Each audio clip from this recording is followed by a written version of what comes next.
Promotion? Don't fool yourself, Tay. You'll never be more than a pathetic woman in my shadow. Drink up, Sheeb. It's the last toast you'll ever make. Those were the hostile words her husband whispered as he slipped something into her glass at her own promotion party. Applause echoed around her, but all she could hear was the sound of betrayal. Her hand trembled, her heart broke. The man who should have been her greatest cheerleader had become the architect of her downfall. The champagne in her hand no longer sparkled with celebration.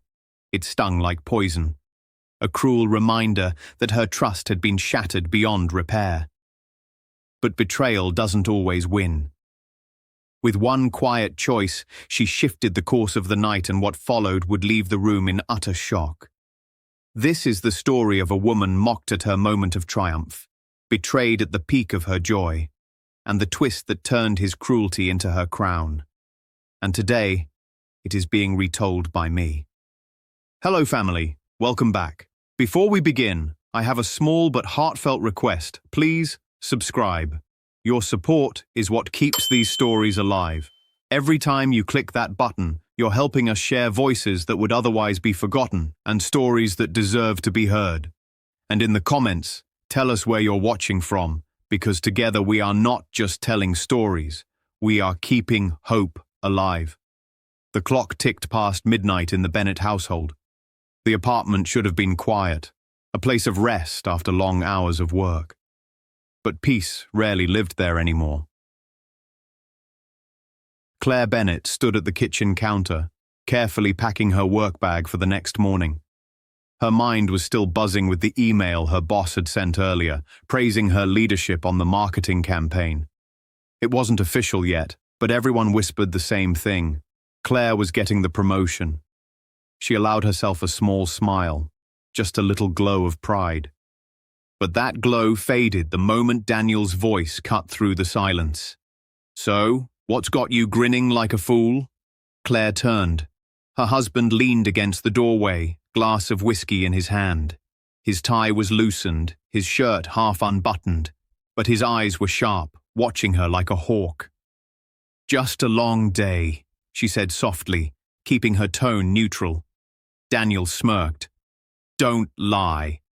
You think I don't hear the rumors? The big promotion? The boss's golden girl?" He stepped closer, swirling his drink. "Tell me, Clare, what exactly makes you so special?" Because I don't see it." She lowered her gaze, pretending to adjust the strap on her bag.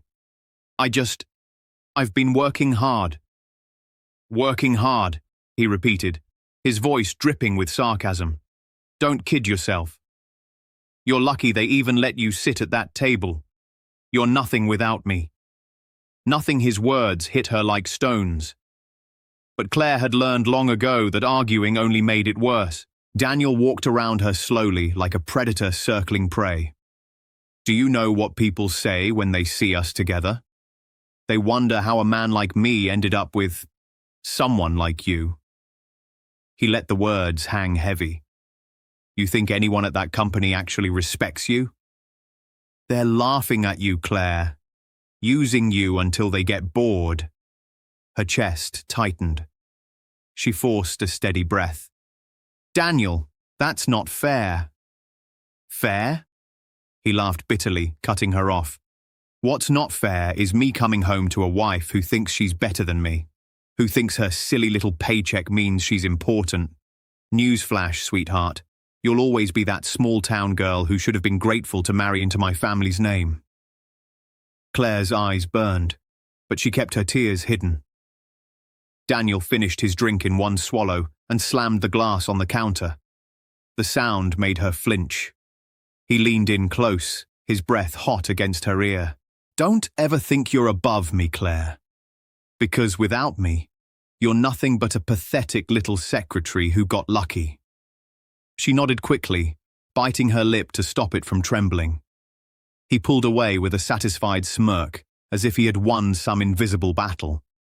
When Daniel finally left the kitchen, Clare stood frozen, her hands gripping the counter until her knuckles turned white. Her chest rose and fell with silent sobs she dared not release. Tomorrow, everyone at work would celebrate her success, But here, in the place that was supposed to be her home, she felt like a fraud, stripped of joy before it could even bloom. The next evening, Claire stood in front of the mirror, smoothing down her navy blue dress. It was simple, but elegant, professional, the kind of dress that told the world she belonged in that boardroom. Tonight was supposed to be hers. Her promotion had been announced that morning, and her colleagues insisted on throwing a celebration. She should have been excited. She should have been glowing. Instead, she kept replaying Daniel's voice in her head. "You're nothing without me. You'll always be that small-town girl." She swallowed the lump in her throat and dabbed concealer under her eyes. From behind her, Daniel's voice came again, sharp and cold. "So that's what you're wearing?" "Figures. You finally get your little trophy job, and you show up looking like a school teacher." Claire turned slowly. He was sprawled across the bed, tie loose, scrolling through his phone. He didn't even look at her when he spoke. "I think it looks professional," she said carefully. Daniel snorted. "Professional?" "No, sweetheart. Professional is what men look like in tailored suits. You just look like you're trying too hard, like a little girl playing dress-up." Her shoulders dropped. "Daniel, can't we just be happy tonight? Please. This means a lot to me." That made him finally glance up. His smile was cruel. "Happy? For you?"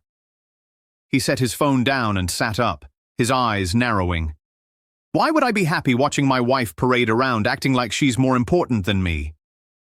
"Because we're supposed to be a team," she whispered.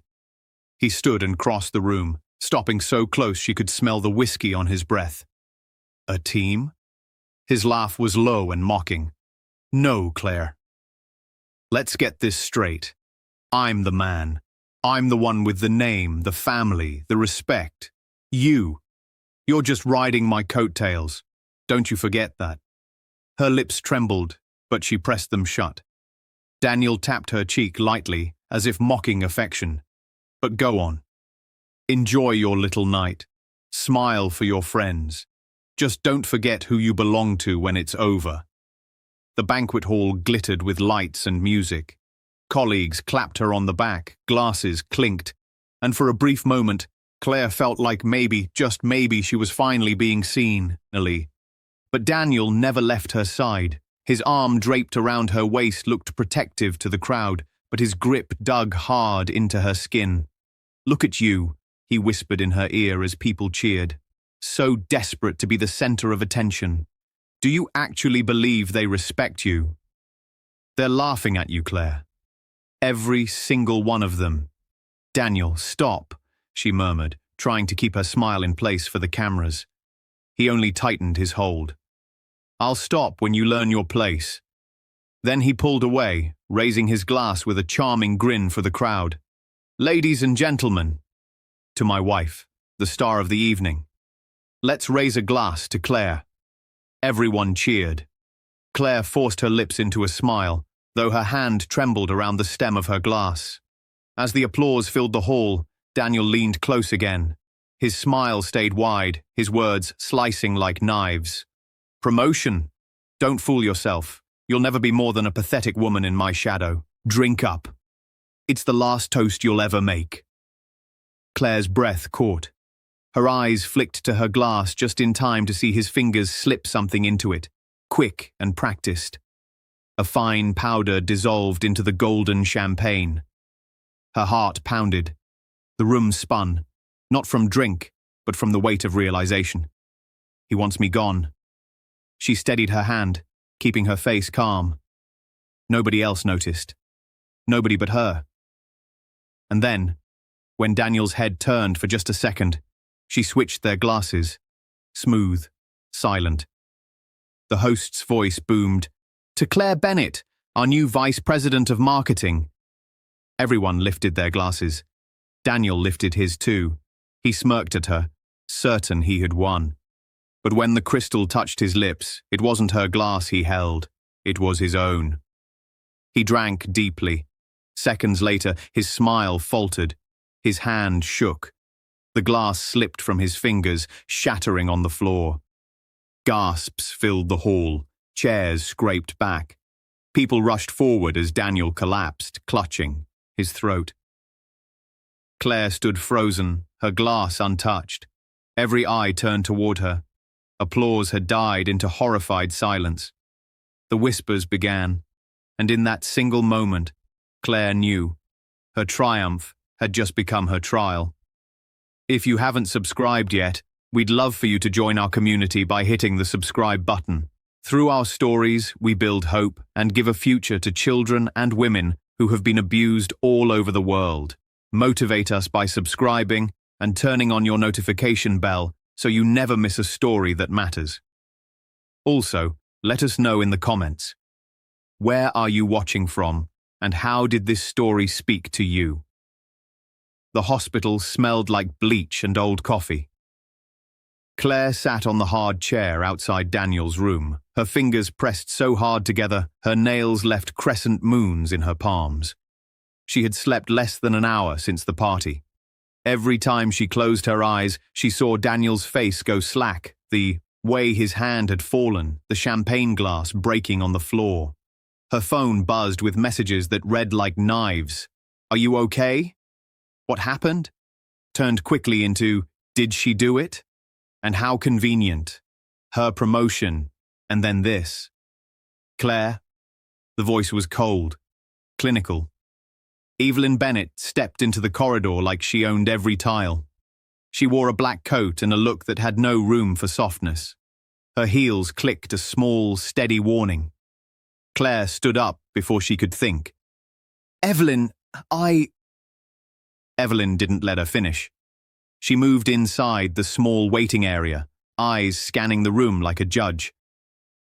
"You must be exhausted from acting so well," she said. Her voice was low, dangerous. "I'm not," Claire tried to explain. "I wasn't even drinking. I saw him. Spare me." Evelyn cut her off with a thin-lipped smile. "You're always so dramatic, aren't you? Playing the victim like this makes you look even worse." Claire's mouth went dry. "Please, he could have died." Evelyn stepped forward until Claire felt the heat of her body. "If anything happens to my son," she hissed, "I will make sure you pay." Her hand flashed. It landed across Claire's face with a sharp slap that echoed in the quiet corridor. It wasn't loud, but it was full of meaning. Claire tasted metal. Her cheek stung. For a second, she couldn't breathe. "You!" Claire said, stunned, reaching to touch her skin as if the pain alone might prove the slap had happened. Evelyn's jaw tightened. "Everyone knows what you wanted. You wanted his name, his status. You wanted this. You ruined him." The nurse coming out of the room looked away, embarrassed. Evelyn turned, lifted her chin, and walked as if nothing had happened. Claire stood there, trembling, the sting of the slap matched only by a new hollow in her chest. This was not only a husband's betrayal now, it had become a family verdict. Her phone buzzed again. It was Emily. "Claire!" Emily's voice was raw with worry. "Are you there? I just saw, on the news. Is he okay? What happened?" "He's stable," Claire managed. "Daniel, he collapsed. I don't know. Please tell me you didn't do anything." Emily's words were quick, nervous. "Please tell me you didn't do anything." Claire felt the heat rise like a storm. "Emily, I would never—" "But people are talking," Emily said. "They said you didn't drink. They said you looked calm." "Claire, you have to understand how this looks." "How this looks," Claire repeated, bewildered. "Emily, you're my sister." I know, Emily cut in, voice trembling. "I want to believe you. She hesitated so long Claire could hear the gears in her head turning. "I can't. Not now. Mom called. She saw the headlines. They're asking questions. I don't want to get involved if there's even a chance." "Emily." Claire's plea was small and raw. "Please, I need you." The line clicked. The call ended. Clare stared at the dead screen, once again alone in a crowded place. Evelyn's slap was still burning on her cheek, and Emily's silence felt sharper than the slap had been. She wrapped her arms around herself and sat down, the fluorescent lights making everything feel unreal. That night, Clare went home to a quiet apartment with the TV flickering in the background. The cushions still smelled faintly of cologne. The house was too intact to feel safe. She moved through rooms like a ghost, touched nothing, let the cold of the place seep into her bones. She couldn't sit, though. Loneliness had a way of pushing her forward into action. She needed answers. She needed proof. She needed something solid that would stop the bird-like chatter of rumors from tearing her apart. Daniel's laptop sat on his desk, where he'd left it that night, always locked, always private. Her hand hovered over the keyboard. This felt like theft, but at this moment, it felt like survival. She typed in his password, the numbers of his birthday, something he'd always shrugged about being careless with. The screen opened to a map of things he kept away from her. Hidden folders, a separate email account with a woman listed as VV. A thread of messages that made her chest hollow. After tonight, she'll be out of the way. Then we can start fresh. Just the two of us. I'll handle it. Claire's fingers slipped on the mouse. Her breath hitched. Those were his words, typed out ugly and confident. There were bank transfers logged at odd hours, receipts for places she'd never heard of, notes marked arrange and done. She clicked through more and more. One message was short and brutal. He'll think it was her. Nobody will suspect us. Make sure it's clean. Claire's vision blurred. She felt something inside her break and, with the break, a stir of something else, hot and steady. Outrage. She traced another thread and found a name. Vanessa. Photos, dates, tickets. A lifetime of small lies made big on a screen. There were plans and photos and a clear, filthy greed. Daniel had been lying for years. The cruelty she thought abrupt had been carefully constructed. She sank to the floor with the laptop on her knees. Her cheek throbbed where Evelyn's hand had struck her. She pressed a palm to it and felt the warmth, the humiliation, the rage. She imagined Daniel's face twisting as he typed those messages, his casual cruelty like a hand at her throat for years, without conceding. A knock at the door startled her. She closed the laptop and smoothed her face with shaking hands. At the peephole, a neighbor's shadow lingered. Mrs. Powell from 4B, whose husband used to bring cookies when they first moved in. Claire, Mrs. Powell's voice was small. I saw her on the TV. Are you okay? Do you need anything? Claire opened the door and let her in. For a minute, she almost cried with relief. Someone ordinary, someone real. Mrs. Powell sat and put a cup of tea in Claire's hands. People talk, she said gently. But I know you. You're not like that. Claire clung to that, a small island in a storm. Thank you, she swallowed. I have to find proof. I have to fix this. Mrs. Powell nodded. You're strong, dear. People will see the truth. Just be careful. Claire nodded, but she wasn't sure who this was anymore, who she would be when the dust settled. Alone, slapped, and abandoned by the one person she had hoped wouldn't leave her side, she felt the world narrow to the glow of the laptop screen and the need to find the truth before everyone believed the lie. 2 days later, Claire walked back into the hospital, clutching a coffee she didn't want. Her stomach churned. She had spent the night staring at Daniel's laptop, the messages, the hidden accounts. Proof was there. But what good was proof when no one believed her? She opened the door to Daniel's room slowly. Machines beeped softly. Tubes ran across his arms. His eyes opened at the sound. For a moment, there was silence between them. Then his lips curled into a weak smile. Still here? His voice was hoarse. Guess you didn't finish the job. Claire's chest squeezed. Daniel, why are you doing this? You know I'd never hurt you.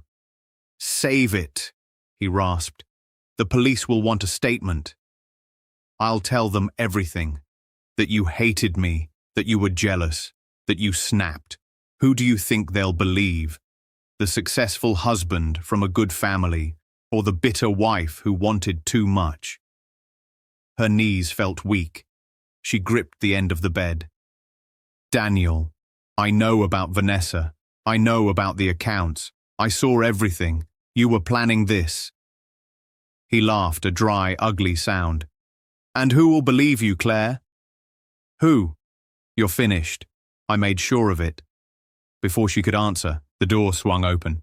Evelyn walked in, her heels sharp on the tile. Her eyes flicked from her son to Claire, narrowing instantly. What are you doing here? She demanded. I'm his wife, Claire whispered. Not for long. Evelyn came closer, her hand heavy on Claire's arm. She leaned down, her words like venom. He already told the police you tried to poison him. They'll be coming to talk to you next. That's not true. Lies fall out of your mouth like water. Evelyn's grip tightened until Claire winced. You've shamed this family for the last time. If my son dies, I'll bury you myself. The words rang in Claire's ears. She wanted to scream, to fight, to tell the truth. But the nurse came in just then, and Evelyn stepped back, her face rearranged into a mask of worried motherhood. Claire stumbled out of the room, her chest tight, her vision blurry. In the hallway, she pressed her back to the wall, fighting for breath. Her husband had betrayed her. His mother had slapped her, threatened her. Her sister had abandoned her. And now the world was ready to believe she was a monster. She wiped her eyes with the back of her hand. For a moment she wanted to sink, to let the weight crush her.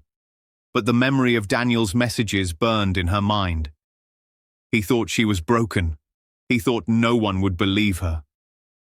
Claire straightened slowly, whispering to herself, Then I'll make them believe me. The beeping of machines echoed behind the door. Evelyn's threats rang in her ears, and in the pit of her chest, the first spark of fury lit. The days after Daniel's collapse blurred together into something Claire could only describe as hell. Her life, once steady and orderly, felt like it had been thrown into a storm she couldn't escape. Everywhere she turned, suspicion followed her like a shadow. Her first blow came at work. She walked into the office early, shoulders stiff, ready to bury herself in projects. She thought if she kept moving, if she stayed visible, people would know she wasn't hiding anything. But the moment she entered, conversations died. Papers shuffled loudly, chairs scraped. Her co-workers, people she had mentored, laughed with, eaten lunch beside, avoided her eyes. Her boss, Mr. Graham, called her into his office. The blinds were half closed, his face serious. He gestured for her to sit. Claire, he began, his tone heavy. You know I respect your work. You've done more for this department than anyone in the last 5 years. But there's been talk about what happened at the party, about Daniel. Claire's throat tightened. Talk? You know how it looks, he said gently. Daniel collapsed right after your toast. People noticed you didn't drink. The police are investigating. Until this is resolved. He sighed, folding his hands together. I'm afraid we have to place you on suspension. Effective immediately, her stomach dropped. Suspension. Mr. Graham, It's not permanent, he interrupted. But for the sake of the company's image, I can't have you in the office right now. Claire sat frozen, humiliation washing over her. I worked for this. I gave everything. And you're suspending me based on gossip? Based on perception, he corrected. Perception matters, Claire. I'm sorry she left the building with her box of belongings, each step heavier than the last. The stares of her colleagues burned into her back. Outside, The sun was bright, but she felt swallowed in darkness. The second blow came from family. That evening, Claire called Emily again. Her sister answered after the third ring, her voice hesitant. "Claire, maybe you shouldn't call me right now." Claire's heart sank. "Emily, please. You're all I have left. Everyone thinks I tried to kill Daniel. You know me. You know I wouldn't. I don't know anything anymore," Emily whispered. "The news, the neighbors, they're saying the police are building a case against you. Do you know what Mom said? She said she doesn't even want to be seen with you until this is over." Claire's chest tightened. "So you believe them? You believe him?" "I don't want to, but Claire, you weren't drinking that night. Everyone saw. How do I defend you when the story makes sense?" Claire's breath shook. "Emily, I need you." There was silence, and then Emily's voice broke. "I can't. I'm sorry," the line went dead. Claire dropped her phone, pressing her hands to her face. Her own sister, her only family left, had abandoned her. The world had closed its doors. The third blow came from Daniel himself. When she went to the hospital to see him, no one stopped her. Nurses avoided her eyes. Evelyn sat in the corner with a smug smile, knitting as if nothing in the world could disturb her. Daniel looked up from his bed, his face pale, but his grin sharp. "Well, well." "The poisoner returns." Claire's hands shook. "Stop it, Daniel." "You know I didn't do this." He laughed, a dry sound that made her skin crawl. "Didn't you? The police will think you did. The world already does. Look at you. Pathetic. Suspended from work, abandoned by your sister, shunned by neighbors, and all it took was one night." "Why?" Claire whispered. "Why are you doing this to me?" He leaned forward slightly, his voice low. "Because I can. And because they'll believe me over you." "Always." Evelyn chuckled from her chair, her needles clicking. "He's right, you know. Who would believe you over him? A man with his name, his family, his reputation, and you, just a small-town girl who married up." Claire's vision blurred with tears. She turned and fled before her knees gave out beneath her. But the worst came days later. Claire was coming home, clutching groceries she had barely been able to pay for after being suspended, when a sleek black car pulled up in front of her building. A woman stepped out, tall, young, with sharp features and hair that glowed under the streetlight. She wore confidence like perfume. "Claire Bennett?" the woman said with a smirk. Claire's stomach twisted. "Who are you?" "Vanessa." The name hit like a slap. Daniel's mistress. She tilted her head, eyes glinting. "I just thought you should know. Daniel never loved you. You were only ever practice." He told me so. Claire's hands clenched around the grocery bag until the paper tore. "Why are you here?"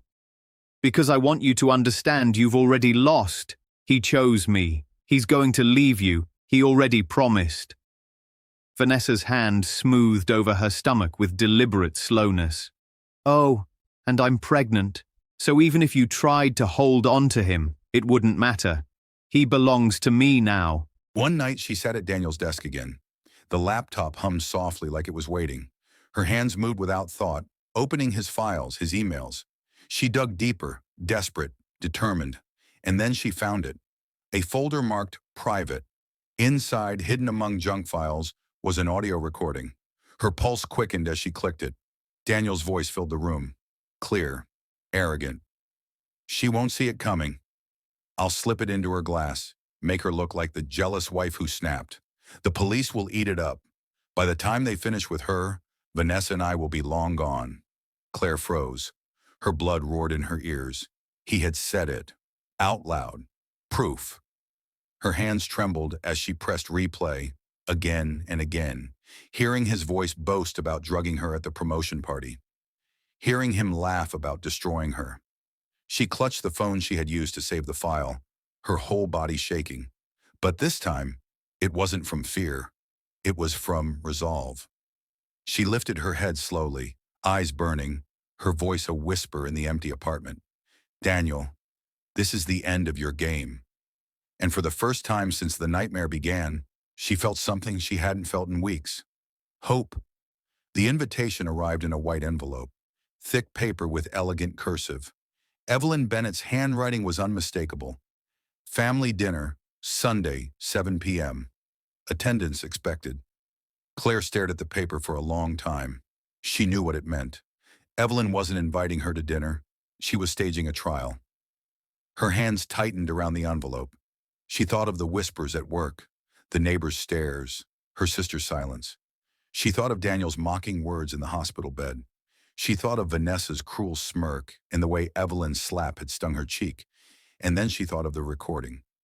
Daniel's voice, arrogant and unfiltered, still echoed in her mind.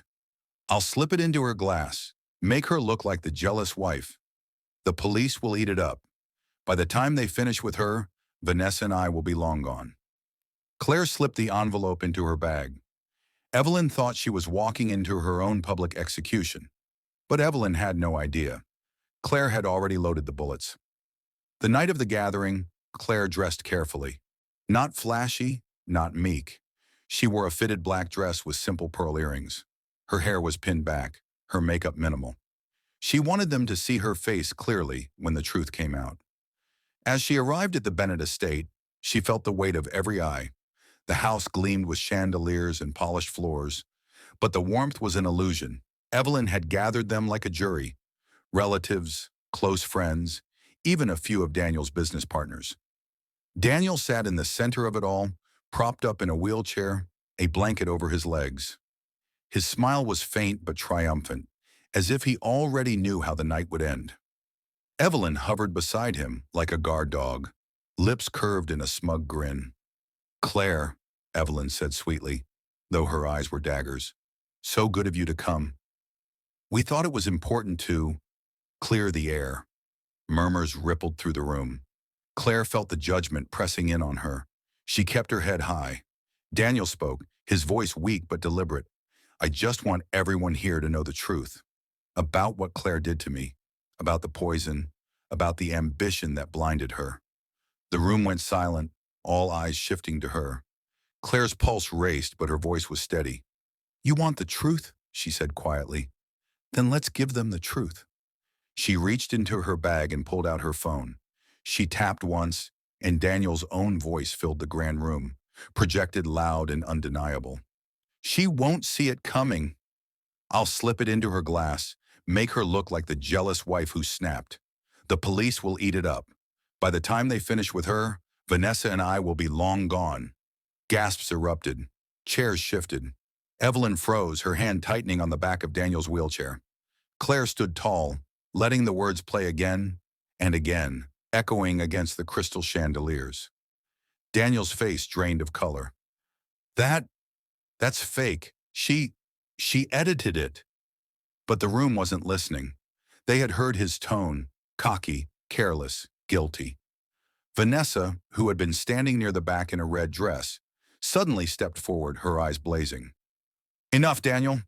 Don't you dare. He turned furious. Shut up, Vanessa. No, she shouted, her voice breaking. I'm done protecting you. You promised me everything. You told me we'd leave together. You said she'd be out of the way. And now you sit here pretending? The room erupted in whispers. Claire stared at her, heart hammering. Vanessa's face was twisted with anger. Not at Claire, but at Daniel. You didn't tell them about the debts, did you? Vanessa sneered. All the money you wasted gambling, the loans in my name, the lies. You promised me you'd pay it back once she was gone. That's why you did this.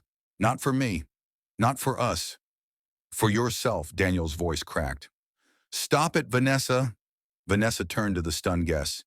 He's been lying to everyone. To me, to you, to her.